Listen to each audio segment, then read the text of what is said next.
welcome to the Pixelated Sausage Show. Hi. How is everyone doing? Hopefully well, hopefully better this week than last week, because if you did not notice, there was a bit of a kerfuffle. I'll use that word, a kerfuffle, with my thoughts on Helldivers 2 in last week's episode. I originally had the title Helldivers 2 is finally on Xbox, ... and I don't like it, ? But because of the negativity I received, I decided to get rid of the and I don't like it, because I was just sick of the attacks on me personally. I don't mind when someone is very adamant or heated about their affinity for a piece of media, whether it be a game, a movie, a book, what have you. Be passionate, but be polite, be friendly in the best way possible. But if you are simply attacking me as a person and in no way referencing the game, just talking about how much you think I am this or that, yeah, don't need any of that.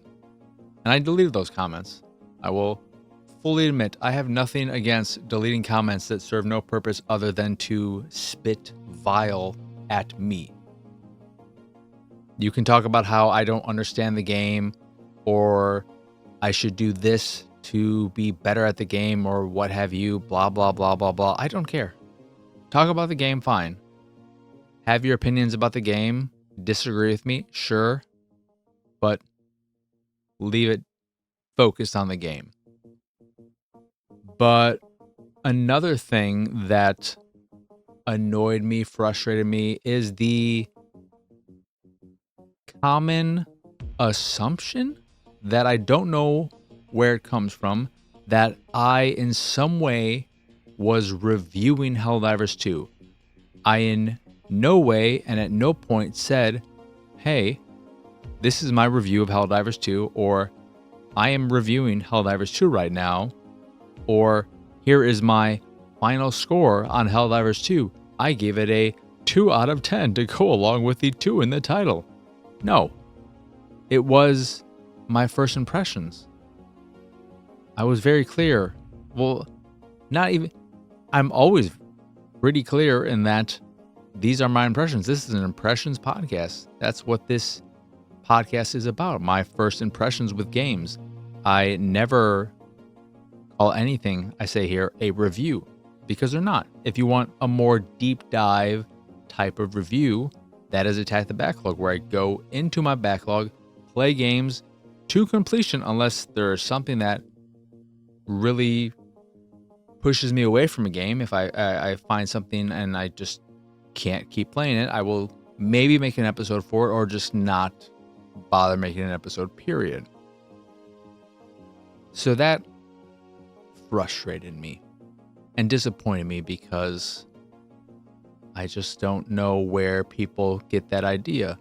It goes to show how little people actually pay attention and how quick they are to react.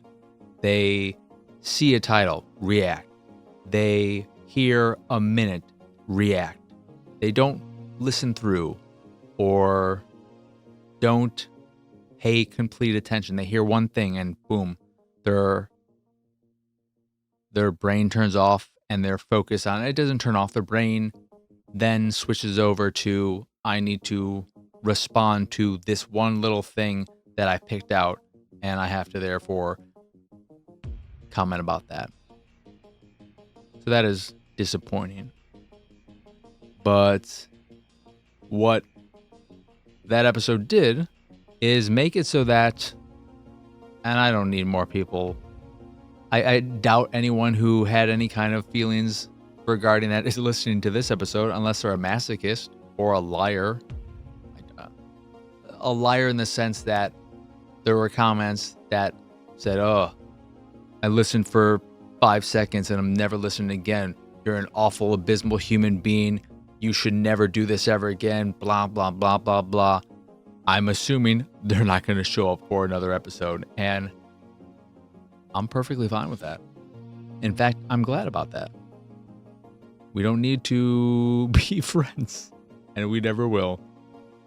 But what that whole thing did for me is make it so that, and I thought I was pretty open about the fact that while I did not enjoy my time with Helldivers 2 at its launch on Xbox, I was not closed off to the idea of returning to it at some point in the future.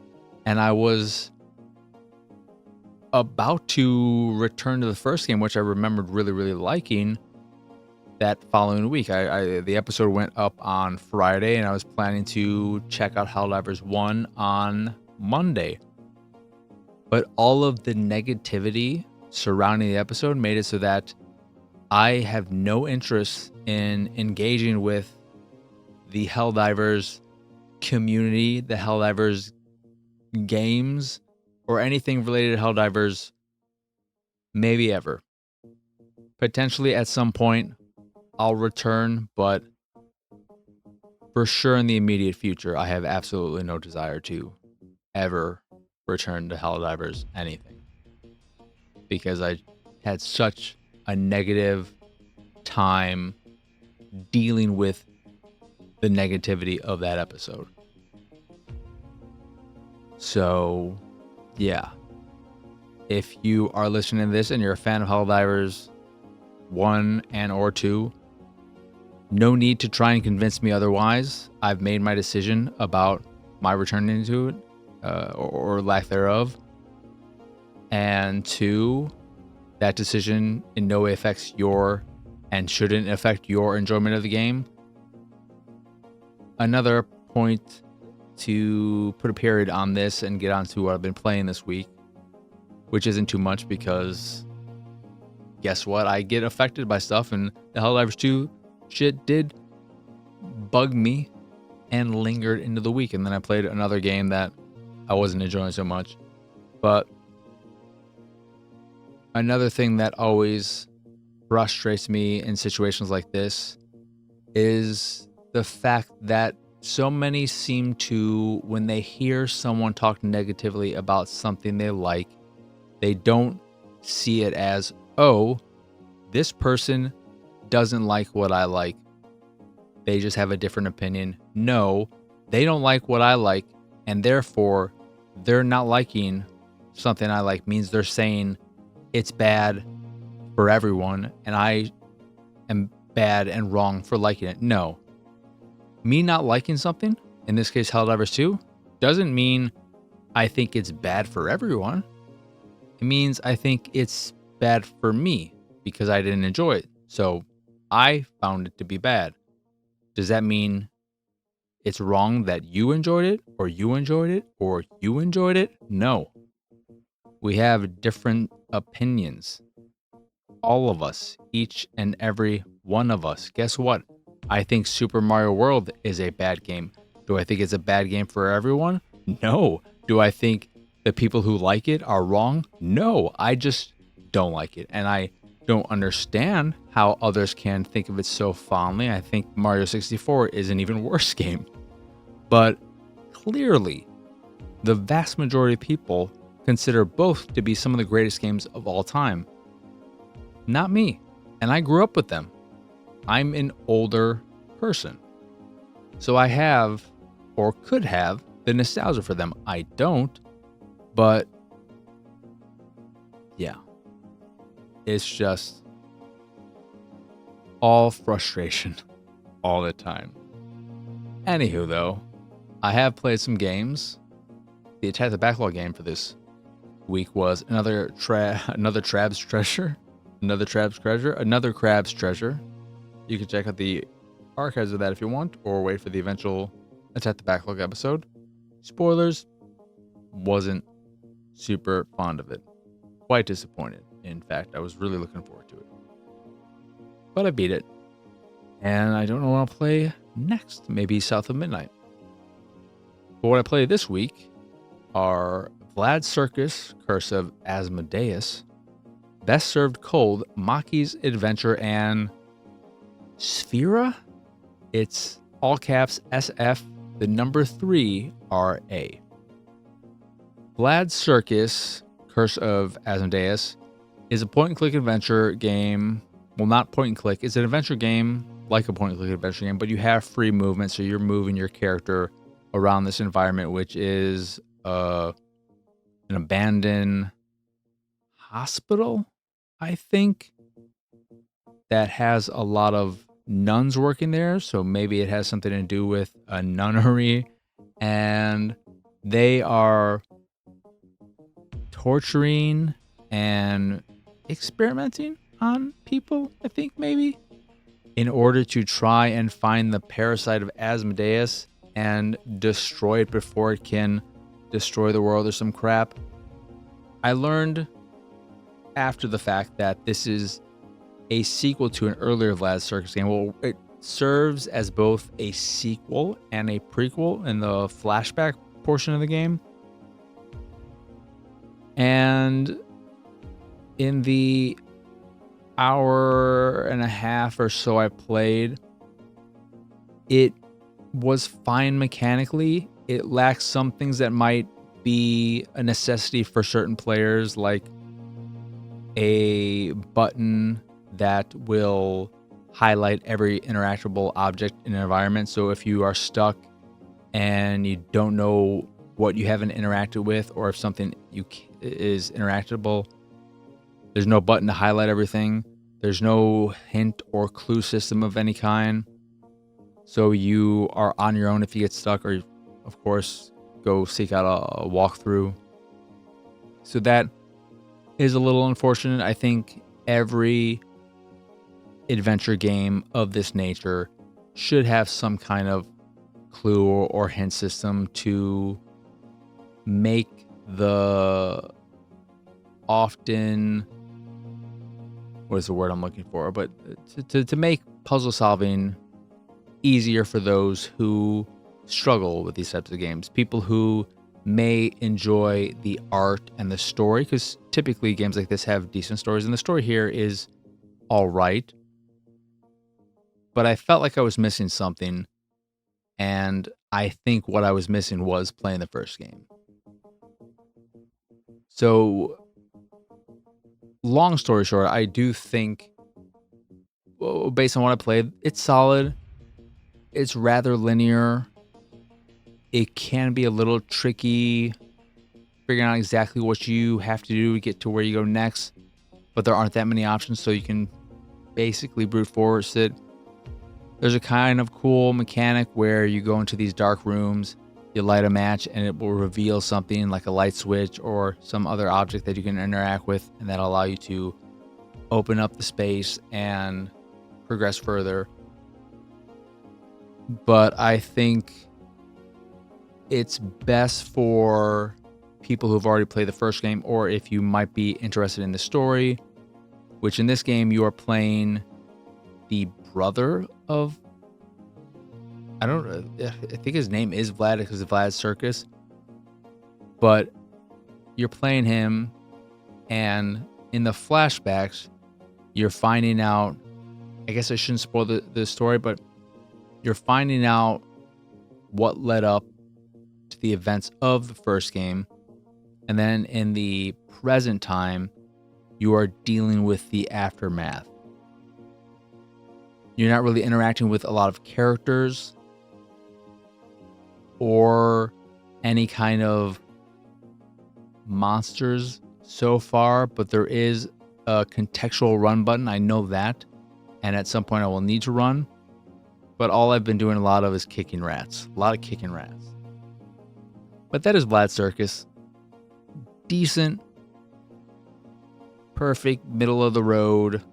Not perfect game, it's a perfectly middle of the road adventure game that is okay, but I think would be best for people who have played the first game. That is again Vlad Circus, Curse of Asmodeus. Best Served Cold is essentially a visual novel with some very shallow gameplay elements thrown on top to make it feel more like a game. And I was excited about the concept of it until I started playing it. To throw out the good first, really good art, solid music, though it gets repetitive, and solid writing with a decent cast of character based on the few hours I put into it so far. The concept of it is you are a bartender at a speakeasy. This is happening, I don't know if we got a time frame year-wise, but it is happening during a prohibition, whether this is taking place during a fiction, not an actual prohibition in our real life in our past, or some fictionalized one. But you're a bartender who has somewhat of a past, and I already know that the first case, which is case 0, I believe there are 5 cases after that. But the first case, case 0, spoilers, ends with you getting arrested, and then you play as a different character for the rest of the game. But you are a bartender who is trying to find out who has committed these crimes for these individual cases, and how you go about doing this is talking to your clientele, serving them drinks, and presenting them with clues. When you have clues, at the end of the day, you'll have your little clue board, and you will string clues together to combine clues to progress the investigation. And it all seems really cool and something that I would love as someone who likes visual novels to a point, but I want a little something more, whether it is on the gameplay side or for it to get really weird with it, like Doki Doki Literature Club. And that got me excited about this. But the bartending mechanic, the gameplay, is so brain dead, shallow, and simple that it might as well not even be there. One, when you're about to serve them the drink and you ask them what they want, if they have any preferences, they'll tell you what you need to know so that you're not really struggling, or you shouldn't be struggling, to figure out which drink to serve them out of your short list of a dozen different drinks, mixed drinks. So when you're selecting a drink, unless you weren't paying attention, it's pretty easy to figure out what they would want. And if they're repeat customers, you will quickly learn what their favorite drink is, and you'll be fine there. Maybe they say they don't want their favorite drink. You can go off of what they like very easily enough after that and give them something similar. But even worse than that is the drink mixing minigame, which is just, here is a pattern, a line pattern, and you start at one point and you just trace it to the end. There is a villain tracer. I don't know how else to describe it, but there's another thing that will, the second you start tracing along the line, that will be following behind you, and you don't want that thing to catch up to you. Otherwise, you will do a bad mix. You'll pour a bad drink. But that thing moves so slow, and there is no challenge whatsoever to tracing it, because it's just, you don't have to be super precise. It's not like one of those mini games in, I think Mario Party has them, and other games where you have to move a line, you have to move the cursor through a designated area without touching the edges. Or they have that at the arcade where you don't want to touch the electrified edges. It's not like that. It is just, you are on a track and you just push in the general direction of the next point, and you just trace along this path until you reach the end, and you do it, you get a perfect mix, and that's that. It is so not challenging to the point of, why is it even there? You can't fail it. unless you're trying to fail it. So why be there? You're just wasting my time. And then I see this animation that you can skip after the it's just busy work. So add that on top of the fact that figuring out what these people want is not challenging.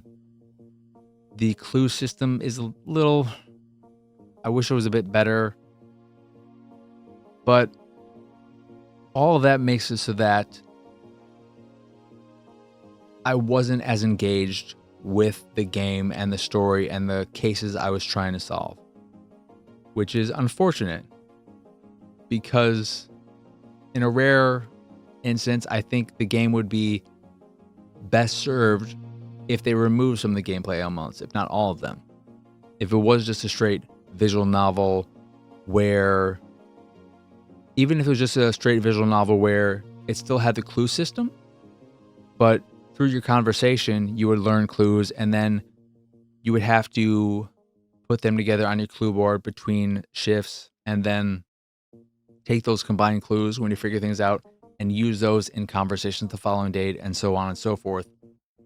Just remove the drink mixing element.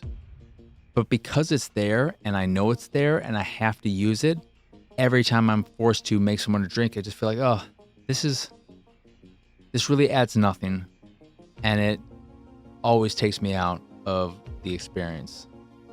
So in this case, less would be more. That is best served cold. Makis Adventure is a side-scrolling action platformer, I guess, with not great art, very bad writing. It's poorly written. There are typos, but it's also the sentence structure is not good. There's weird punctuation. It's just there's weird punctuation. There's missing punctuation, typos. It's just not enjoyable to read any of the story.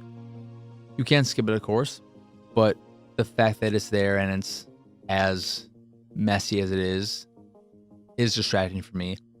But then the gameplay, I think it's just these 5 floors. I made it through the first 3 and it was just a bit of busy work. Go talk to this person. Hey, can you go do this for me? Go down to the 2nd floor, grab this item, bring it back to them. Okay, you've unlocked this. Move on, move forward. Combat is simple. Did a boss fight that was very easy. Doesn't look particularly good visually. It's just super basic, throwaway, whatever. Didn't make much of an impression. Don't like the feel of it all that much.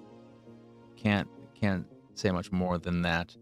And then Sphera, again, all caps SF, the number 3 RA, is a solid action platformer that I really like, sans one gameplay element that does kind of hurt it a decent degree.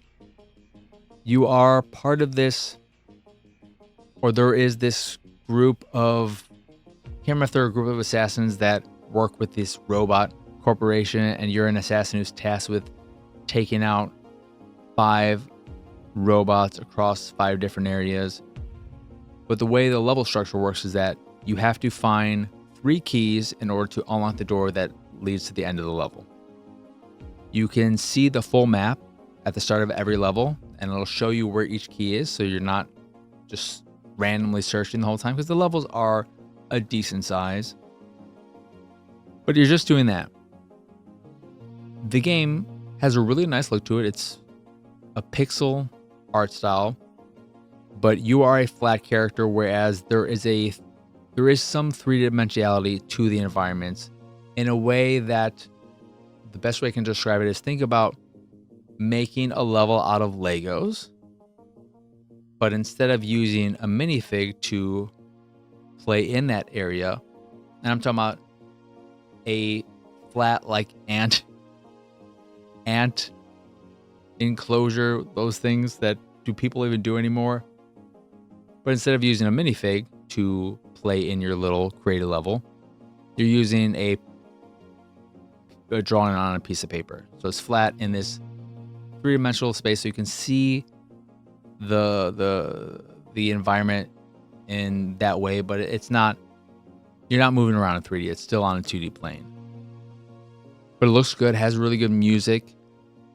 The jump feels solid. You don't have wall jumping, back and forth wall jumping, but the kind of wall jump that allows you to keep repetitively jumping against the same wall to reach higher heights, which is fine. I don't mind that mechanic.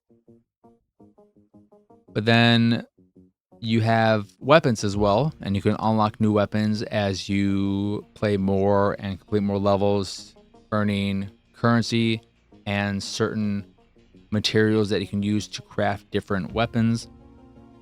However, the thing I don't like about the game is the way using your weapon works.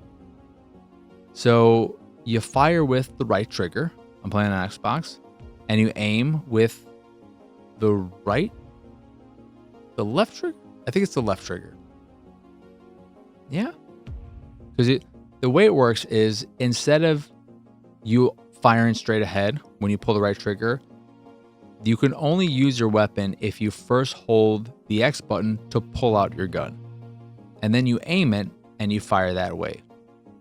I wish the ability, the requirement to hold the X button to pull out your gun wasn't there, because it feels like an added step that doesn't actually add anything but tedium.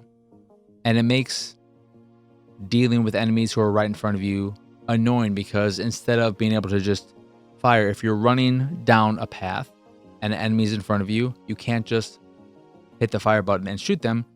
You have to press and hold the button to pull out your gun and then fire, and remember not to aim, which can be, it has to be, does a right analog stick do anything then? Because if you're holding down the X button, you won't be able to use your thumb to aim with the right analog stick. So then you can't move.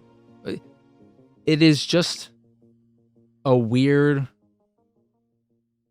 gameplay choice, design choice that I'm very confused by, because I can only see the ways in which it hinders the experience, no way in which, if it does in any way, add to the experience or make it a better experience.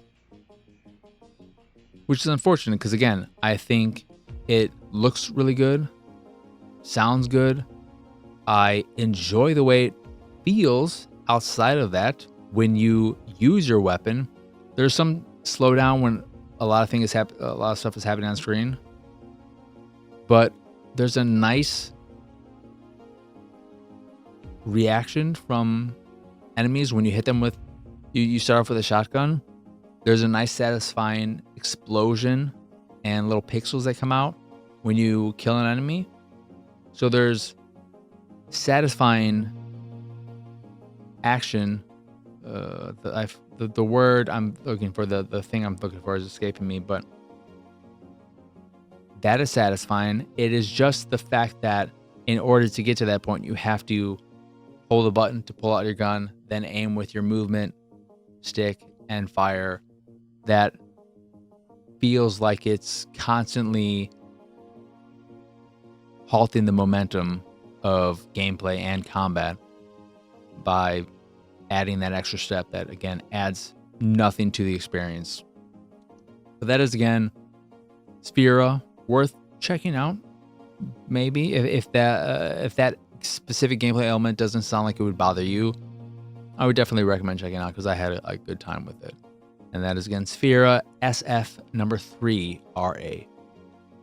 And that is going to do it for this here episode of the Pixelated Sausage Show. Once again, I am Marcus Nez. Y'all can find me pretty much everywhere at PX Sausage. If you enjoy this here show or any of the stuff I do and what have you, you can support me and my nonsense over at patreon.com/PXS. There you can get access to the Sausage Dump, where I talk about this, that, and whatever, along with a private Discord channel and some fancy Discord roles. Or you could just support me if that is your fancy. That is, again, patreon.com/PXS. XS. In addition to the Patreon, you can find links to the site, the YouTube, the Discord, and so much more over at pxsausage.com. That is the letter P, the letter X, sausage.com. That is it. That is all. As always, thank you for watching or listening. I hope you enjoy this here episode, and I hope you have a wonderful, wonderful rest of your day. But for now, adios, arrivederci. Bye, bye.